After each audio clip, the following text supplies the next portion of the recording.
يلا نسوي مع بعض أطيب سندويشة كفتة من الصباحيات. من الصبح ثوم ينسي الهموم، بقدونس، بهاري المفضل من سكند سيتي برايم، حطيت لكم حسابهم تحت. طبعا هذا البهار يعني تقريبا احطه على جميع اللحوم، كل شي بيه يطلع طيب، وبيه ملح وكل اشي. so it's perfect. that's it. هذا بس صاروا جاهزين، هسه نشويهم.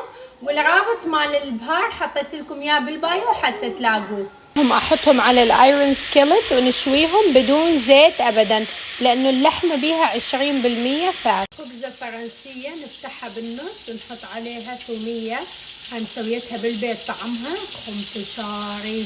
اوكي، ونضيف البطاطا والبندوره والبصل الاحمر، نضيف جرجير عليها، فلفل حار، مو مشان شي، مشان صحتك. وصحة ومليون عافية.